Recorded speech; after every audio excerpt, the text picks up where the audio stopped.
Hello and good morning to all. Welcome to your computer class. Well, it is a revision video where we will discuss about a chapter 2, that is types of hardware. Now let's start. Well, it will be a quick revision of all the topics and concepts which are a part of your chapter 2, and this revision is properly focused for your exams.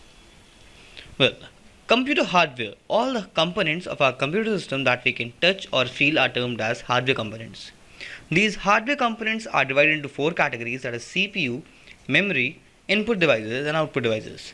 In the first chapter we have already discussed about this term CPU, where we have learned about the IPO cycle and we have also discussed about the machine cycle.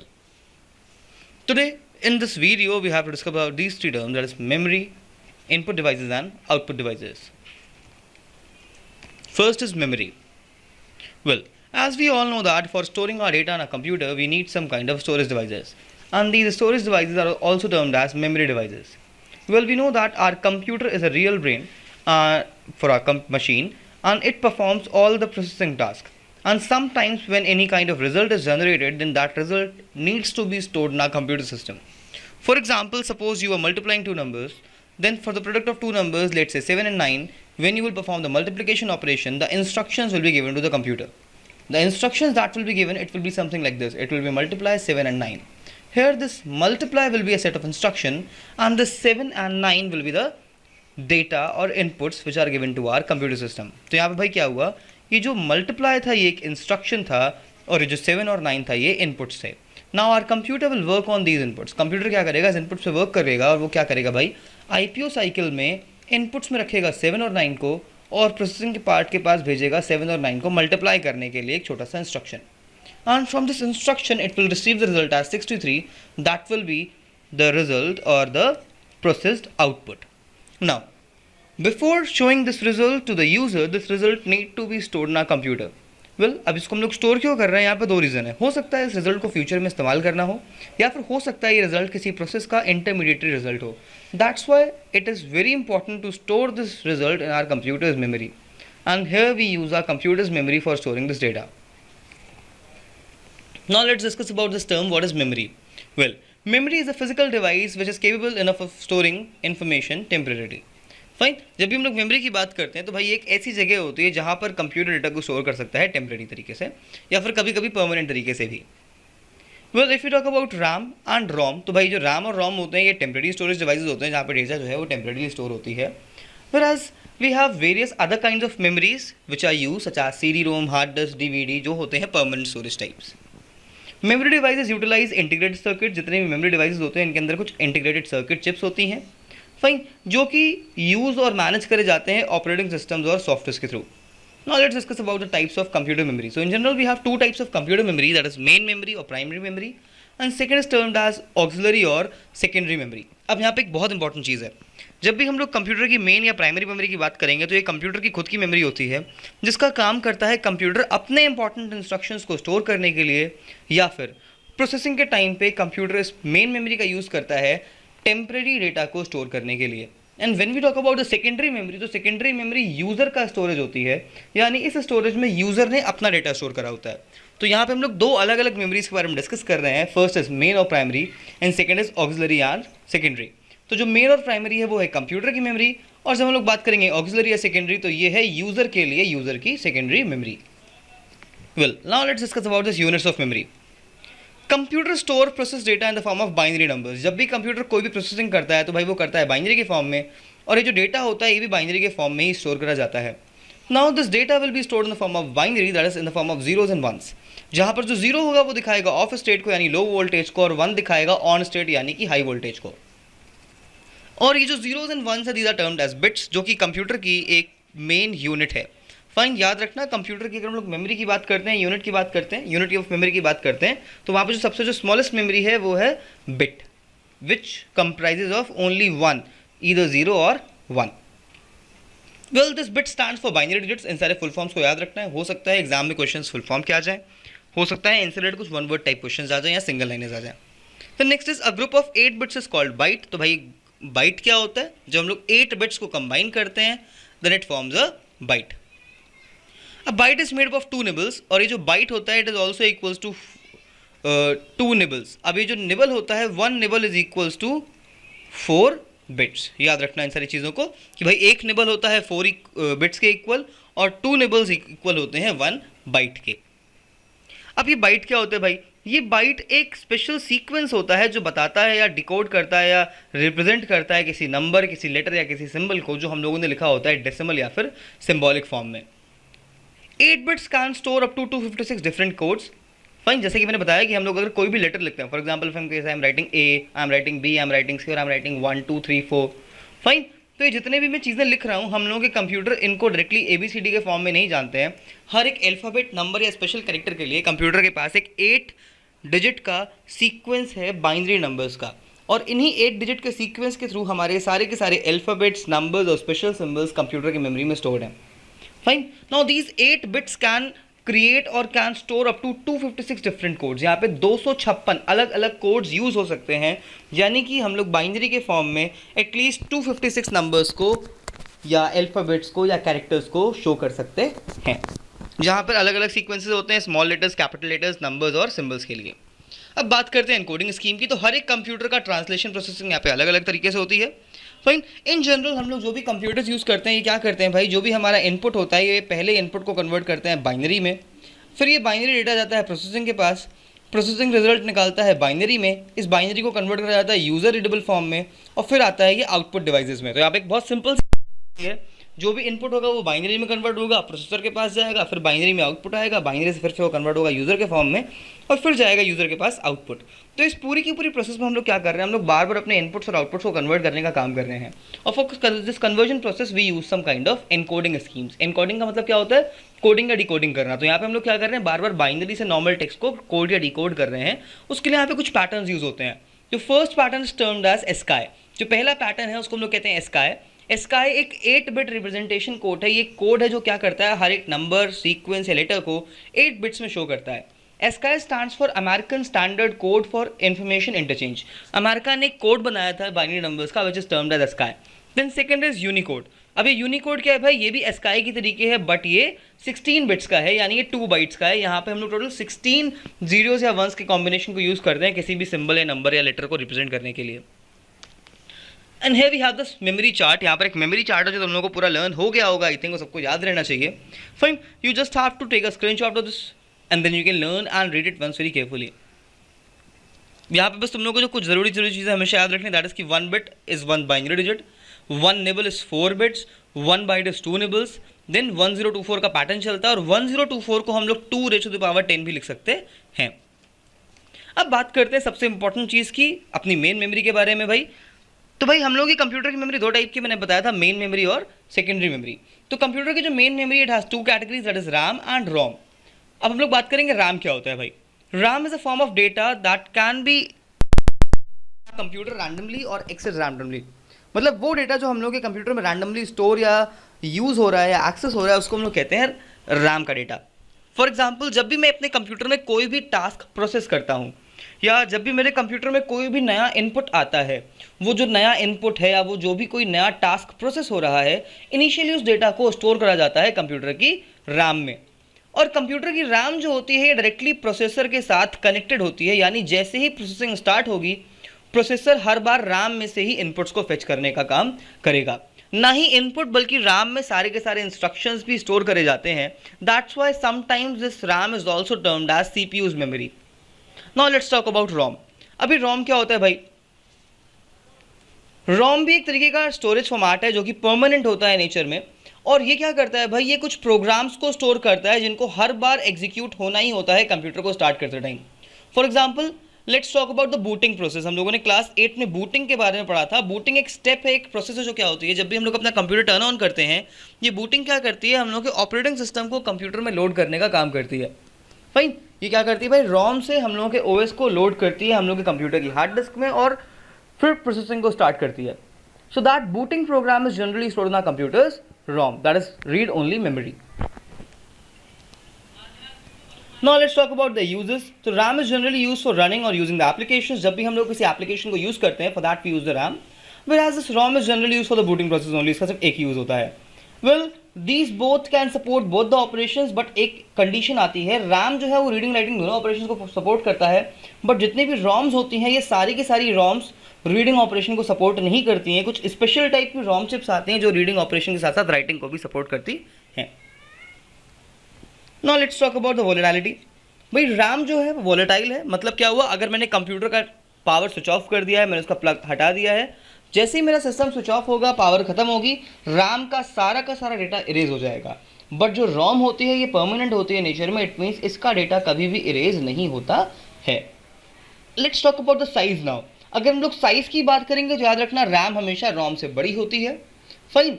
और एक और important चीज, अगर हम लोग बात करेंगे speed की, तो एक चीज याद रखना भाई कि जो रैम होती है इसकी स्पीड हमेशा ज्यादा होती है रोम से। Now let's talk about the secondary storage devices. Secondary storage devices are all such devices which are generally used by users for storing their files or for storing their data. Now, we have a lot of content or data in our computer system. Sometimes it can be a file, it can be a video, it can be a software, or it can be any other kind of data file. इन सारी चीज़ों को हम लोगों को जब भी permanently store करना होता है, then for storing these data permanently we use the secondary storage devices. अब सेकेंडरी स्टोरेज में इंक्लूडेड है हम लोगों की फ्लॉपी डिस्क जो पहले आती थी, फिर आती है हार्ड डिस्क जो हम लोग आजकल यूज़ करते हैं, देन वी हैव सीडीज जो कि दो तरीके की आती हैं, CDR एंड CDRW। फिर यूज़ आती हैं DVDs जो भी दो तरीके की आती हैं, DVD-R एंड DVD-RW। अब ये जो DVD-R और DVD-RW या जो CDR CDRW इनकी एक इंपॉर्टेंस है। जितनी भी रीडेबल सीडीज होती हैं जिनको सिर्फ और सिर्फ रीड कर सकते हो, बार बार आप राइट नहीं कर सकते हो, फाइन। ये जो भी हमारी CD और DVD-R होती हैं इनको हम लोग सिर्फ एक बार ही इसमें डेटा को स्टोर कर सकते हैं, और सेकेंड टाइम यहाँ पे डेटा को हम लोग रीनेम, चेंज, एडिट या फिर डिलीट नहीं कर सकते हैं। Once if in case you have burn something in your CD, that data can not be removed from your CD, fine. But this feature is not with RWs। RW में एक option होता है where we can erase our data also. In CDRWs we can erase or delete our previously stored data, and then we can store new data in our CDs or DVDs. Now let's talk about the size. ये जो CD आती है भाई generally ये होती है 712 MB के आसपास की, फाइन। बट ये जो हम लोग की DVDs आती हैं ये 4 GB या 8 GB की भी हो सकती है।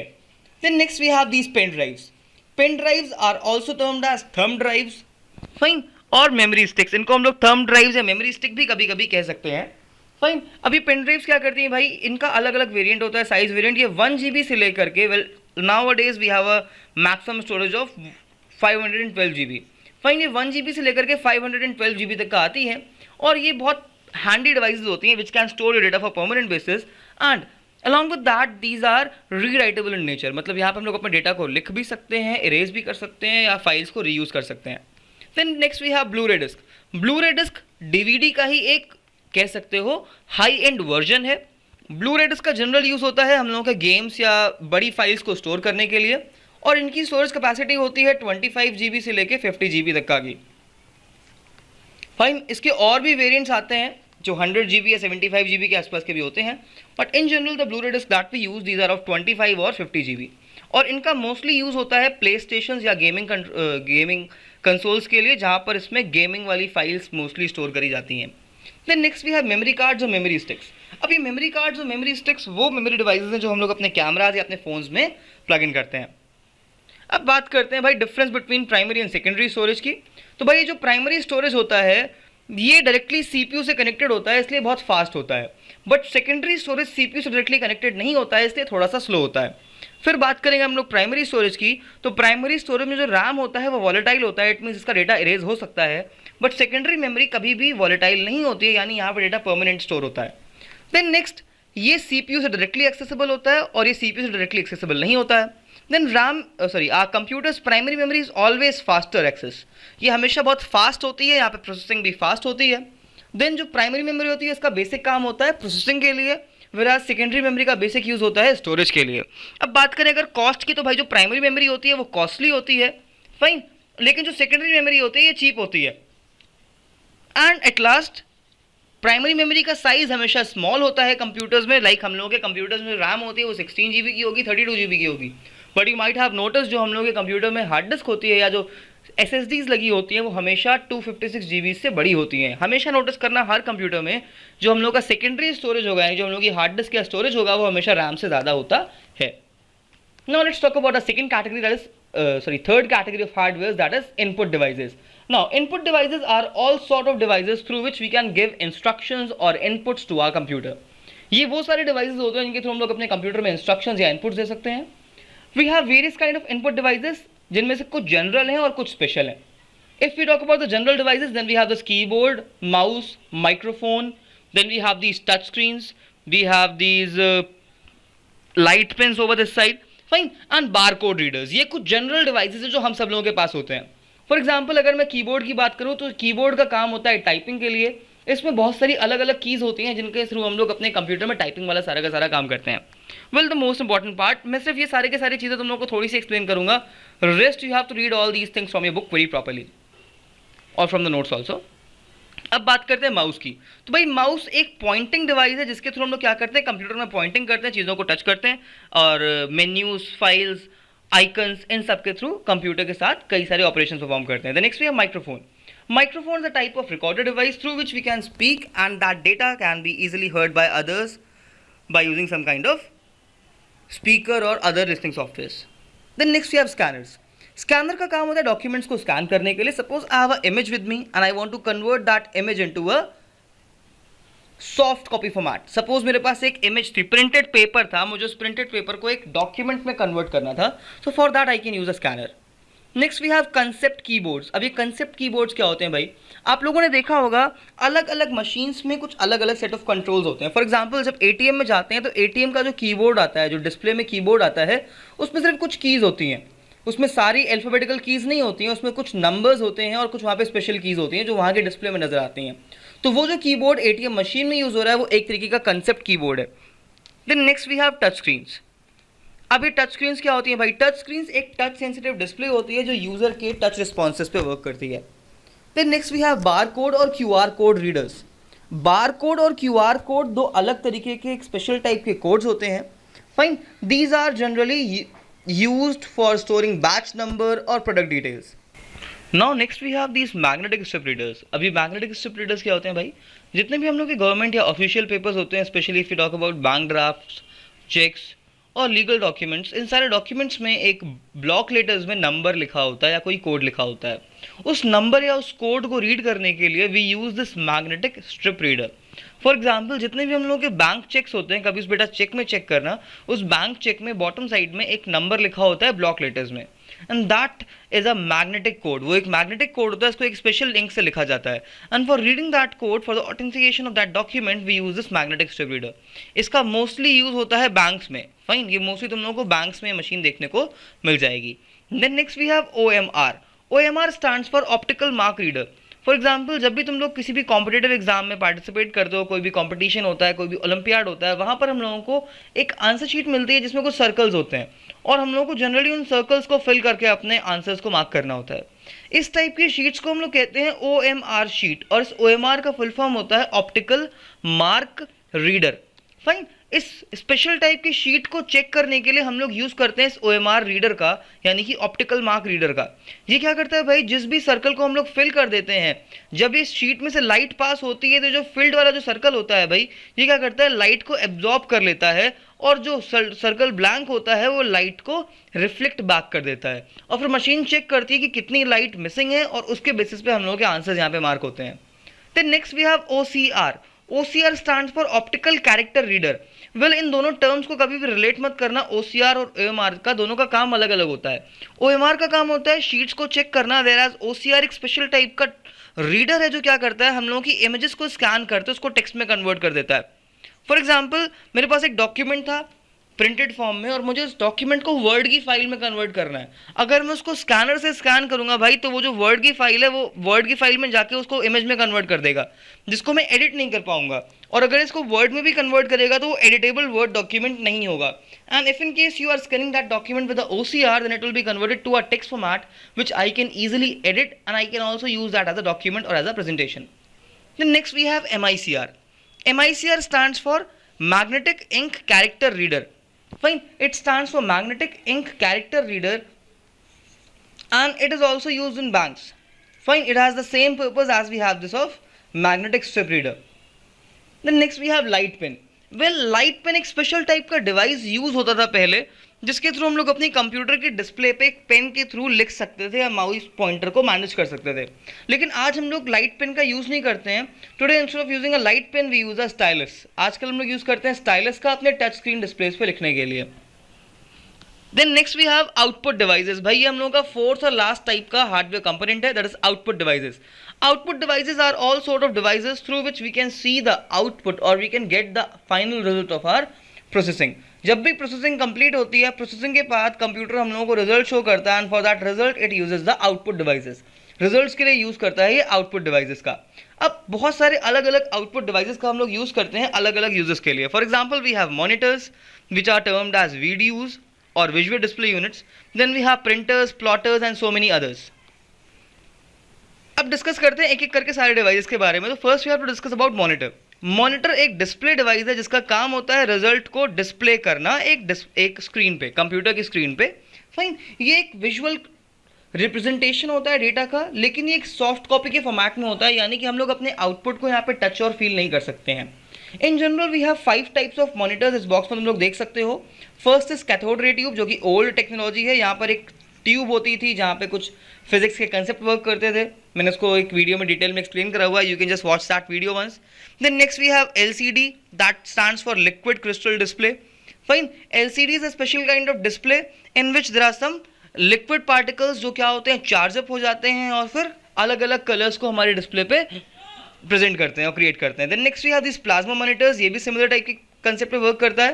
Then we have touch screen monitors. Touch screen एक तरीके का LCD मॉनिटर ही होता है, इसको हम लोग टच कर सकते हैं. इसमें एक टच इनपुट का सिस्टम होता है. And then we have this OLED और LED TVs. इसके बाद our next category is printer. Printer is something through which you can convert your soft copy into hard copy. अब जो हम लोगों को कंप्यूटर में जो भी रिजल्ट मिलता है, that result is in a soft copy format. जो भी हम लोगों को रिजल्ट मिलता है वो सॉफ्ट कॉपी के फॉर्मेट में होता है. It means that data you can not touch, but by using a printer we can convert this soft copy into a hard copy. Hard copy का मतलब होता है एक प्रिंटेड डॉक्यूमेंट. हार्ड कॉपी का मतलब होता है printed document. Fine, and for this printing purpose we have 2 types of printers available. This is impact and non-impact printers. Impact printers वो printers होते हैं जो प्रिंटर के लिए, प्रिंटिंग पर्पस के लिए हम लोगों के पेपर पे किसी तरीके के फिजिकल इम्पैक्ट का यूज़ करते हैं. फॉर एग्जांपल जो टाइपराइटर में प्रिंटिंग टेक्नोलॉजी होती है वो एक तरीके का इम्पैक्ट प्रिंटर होता है. Similarly we have dot matrix printers and daisy wheel printers which are a type of impact printers. In second category is non impact printers. Non impact printers में किसी भी तरीके का पेपर और प्रिंटर के बीच में फिजिकल कॉन्टैक्ट नहीं होता है. यहाँ पर एक इलेक्ट्रॉनिक चार्ज बीम के थ्रू या फिर एक कलर स्प्रे के थ्रू हम लोगों के पेज में डॉक्यूमेंट को या टेक्स्ट को प्रिंट करा जाता है. इसके बाद जो हम लोग का नेक्स्ट आउटपुट डिवाइस है that is a speaker. Speaker is a audio device जिसके थ्रू हम लोग ऑडियो को सुन सकते हैं. Then next we have plotter. ये जो प्लॉटर है ये प्रिंटर के तरीके ही होते हैं बट इनका एक लार्ज स्केल में यूज होता है. और ये जो प्लॉटर्स होते हैं इनका बेसिक हम लोग यूज करते हैं बैनर्स और पोस्टर्स को प्रिंट करने के लिए. फॉर एग्जाम्पल तुम लोगों ने मूवी हॉल्स में देखा होगा बहुत बड़े बड़े बैनर्स लगे हुए होते हैं बाहर. फाइन, या तुम लोगों ने कभी देखा होगा कुछ शॉप्स की खूब बड़ी बड़ी होर्डिंग्स होती हैं, बैनर्स होते हैं. तो जो बड़े बड़े होर्डिंग्स और बैनर्स होते हैं इनको हम लोग अपने नॉर्मल प्रिंटर्स में प्रिंट नहीं कर सकते हैं. For that we use the plotters. और लास्ट में आते हैं हम लोगों के प्रोजेक्टर्स जो हम लोग यूज़ करते हैं अपने घरों में, अपने ऑफिस में और अपने स्कूल्स में. फाइन, प्रोजेक्टर एक तरीके का डिस्प्ले डिवाइस है जो एक लाइट की टेक्नोलॉजी के थ्रू हम लोगों को एक बड़ी डिस्प्ले पे या एक बड़े एरिया पे विजुअल आउटपुट प्रोवाइड करता है. So with this we have done a quick revision of our second chapter. I hope सारे टॉपिक्स तुम लोगों को समझ में आए होंगे. What you guys can do over this side, you will get the playlist of this class 9th computer syllabus. उस playlist में जाना, वहाँ पर जाके चैप्टर 1 और चैप्टर 2 के जिस भी टॉपिक में कोई भी प्रॉब्लम हो या कोई भी डाउट हो बेटा, जाके उस वीडियो को एक बार जरूर से जरूर रिवाइज करना. And over this side you will get the part 1 that is the revision of chapter 1. Fine, you will get that video. Just watch that video at least once and stay safe, stay healthy and keep learning, and thank you for watching this video.